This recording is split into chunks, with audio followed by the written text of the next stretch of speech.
السلام علیکم ورحمۃ اللہ وبرکاتہ۔ پروگرام تلخیص معانی القرآن کی 123 نمبر کی نشست میں آپ کا خیر مقدم ہے۔ آج انشاءاللہ الرحمن سورۃ الاخلاص سورہ نمبر 112 کا خلاصہ پیش خدمت ہوگا۔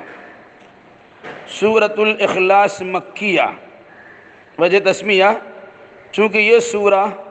خالص توحید پر مشتمل ہے، اس لیے اس کا نام الاخلاص رکھا گیا ہے۔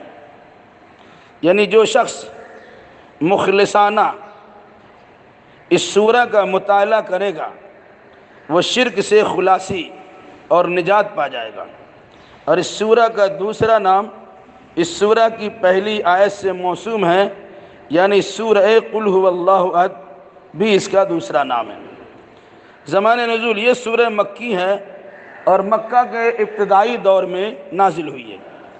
مرکزی مضمون اثباتی اور منفی دونوں پہلوؤں سے توحید خالص کا درس دینا اس سورہ کا مرکزی مضمون ہے، جس میں تمام تر مشرکانہ تصورات کی جڑ کاٹ دی گئی ہے۔ اللہ کی بے نیازی اور اس کی وحدانیت کا تذکرہ ہے۔ تعداد آیات اس سورۃ الاخلاص میں 4 آیتیں ہیں۔ اس سورہ کی مرکزی اور سب سے اہم تعلیم توحید کا اثبات اور تمام مشرکانہ عقائد و نظریات کا قلع کما کرنا ہے، ختم کرنا ہے۔ آیت نمبر 1 سے 2 میں مثبت پہلو سے اللہ کی صفات عالیہ کا تذکرہ ہے کہ وہ اللہ ایک ہے، وحدانیت اسی کی ذات میں منحصر ہے، یکتائی میں وہ منفرد ہے، احدیت اسی کے لیے مخصوص ہے، اس کے علاوہ کوئی احد نہیں ہو سکتا، تمام حوائج و حاجات میں وہی مقصود ہے، سب اس کا محتاج ہے، وہ کسی کا محتاج نہیں ہے، لہذا حاجت روائی مشکل کشائی کے لیے صرف اور صرف وہی ایک اللہ ہی ہے۔ عالم بالا اور عالم سفلا کے تمام رہنے والے اس کے انتہائی محتاج ہیں، کوئی اس سے بے نیاز نہیں ہے، بلکہ سب کے سب اللہ سب سے بے نیاز ہے کہ اللہ کو کسی کی ضرورت نہیں ہے، سب لوگ اللہ کے محتاج، اللہ کسی کا محتاج نہیں ہے۔ آیت نمبر 3 و 4 میں منفی پہلو سے اللہ کی صفات کمالیہ کا ذکر ہے۔ شکوک و شبہات سے بھرپور کفار مشرکین کے تمام سوالوں کا معجزانہ جواب صرف چند جملوں میں دیا گیا ہے کہ بھئی اللہ معبود حقیقی ہے، ذات و صفات سب لحاظ سے واحد و یکتا ہے، اس کا کوئی مظہر یا اوتار نہیں ہے، اس کا حسب نسب بھی نہیں ہے، اس کی نظیر و مثال نہیں ہے، کوئی اس کا مشابہ اور مماثل نہیں ہے، اس کا کوئی مثل اور نمونہ نہیں، کوئی ہم پلہ اور ہم رتبہ نہیں ہے، ذات و صفات علوم و اختیارات میں کوئی اس کا برابر نہیں، وہ ہر ایک اعتبار سے بے نظیر و بے ہمتا ہے۔ گویا سورہ اخلاص میں مثبت و منفی ہر دو پہلوؤں سے آنے والے تمام تر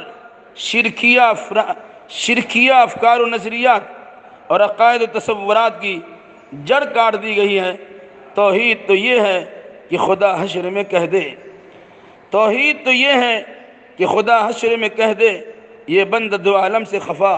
میرے لیے تھا۔ اس سورۃ الاخلاص میں یہ سورہ قل هو اللہ احد میں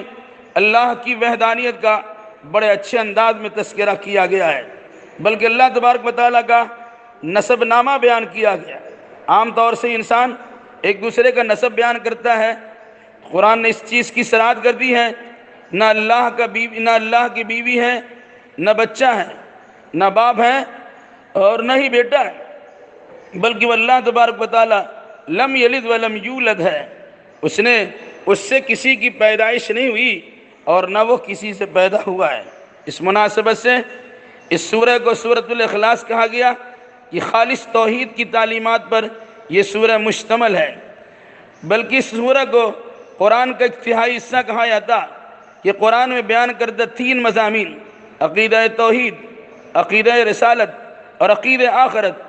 ان تینوں مضامین میں سے مکمل ایک مضمون سورہ اخلاص میں مکمل ایک مضمون یعنی عقیدہ الوہیت کو، عقیدہ ربوبیت کو، مان لیجیے کہ عقیدہ توحید کو بڑے اچھے پیرائے میں مختصر جملوں میں بیان کر دیا گیا ہے۔ اگر کوئی آدمی سورہ اخلاص میں غور و فکر کرے گا تو اللہ تبارک و تعالیٰ کی پوری معرفت حاصل کر لے گا، اللہ تبارک و تعالیٰ سے متعلق اپنے عقیدے کو مضبوط کر دے گا کہ دنیا کی ساری چیزیں اللہ کی محتاج اپنے وجود میں،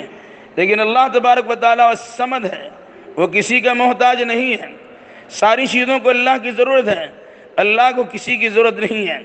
جب کوئی نہیں تھا اور جب کچھ نہیں تھا تو اللہ تبارک و تعالیٰ تھا، اور جب کچھ نہیں بچے گا اور کوئی نہیں رہے گا تب بھی اللہ تبارک و تعالیٰ ہی رہے گا۔ ایسے اللہ سے لو لگایا جائے، اسی اللہ سے رشتہ جوڑا جائے، اسی اللہ کی بندگی کی جائے، اسی اللہ کی توحید کو اپنایا جائے، خوشی ہو یا غمی، ہر ایک معاملات میں، ہر ایک گھڑی میں اللہ تبارک و تعالیٰ سے رشتہ جوڑا جائے، اس معنی کر کے کہ خوشی بھی دینے والا اللہ، غمی بھی دینے والا اللہ، خوشی اللہ چھین بھی سکتا ہے اور غمی سے انسان کو دوچار بھی کر سکتا ہے۔ موجودہ دور میں اس حقیقت کو سمجھا جا سکتا ہے، دنیا کے بڑے بڑے ظالم و جابر حکمرانوں کی بولتی بند ہو گئی ہے، سب گھٹنے ٹیکنے پر مجبور ہو گئے، ان کی ساری اکڑ نکل گئی ہے، سارا کر و فر کا خاتمہ ہو گیا ہے، شان و شوکت خاک میں مل گئی۔ ایک معمولی سا کرونا وائرس کا دور آیا اور سب لوگ حیران و پریشان ہیں، 6 مہینہ 7-8 مہینے گزر جانے کے باوجود کوئی اس کی دوا تلاش نہیں کر پاتا ہے، جبکہ اللہ تبارک و تعالیٰ نے اپنے رسول کے ذریعے اس بات کی وضاحت کی ہے کہ اللہ بیماری بھیجتا ہے تو ساتھ میں اس کی دوا بھی بھیجتا ہے، لیکن لوگوں کی عقل ماری جاتی ہے کہ بیماری کا پتہ تو چلتا ہے لیکن دوا کھوجنے کی صلاحیت نہیں ملتی ہے۔ ادھر حقیقت اللہ تبارک و تعالیٰ کا عذاب ہے، اللہ اپنے عذاب سے جب چاہتا ہے کسی کو دوچار کرتا ہے اس وقت کسی کی عقل کام نہیں آتی ہے۔ تو اللہ سب کا، اللہ کسی کا محتاج نہیں، سب اللہ کا محتاج ہے۔ اسی ایک لفظ کے ذریعے اس کو بیان کیا گیا، اللہ الصمد، کہ اللہ بے نیاز ہے اور سب اللہ کا محتاج ہے۔ اس آیت کریمہ میں توحید کو بڑے اچھے انداز میں بیان کرتے ہوئے اہل ایمان کو بلکہ پوری دنیا کو توحید خالص کا دلدادہ بننے اور اسی مناسبت سے عقیدہ اعمال بجا لانے کی کوشش کرنے کا حکم دیا گیا ہے۔ اللہ ہمیں صحیح سوجھ بوجھ کی توفیق عطا فرمائے، آمین۔ السلام علیکم ورحمۃ اللہ وبرکاتہ۔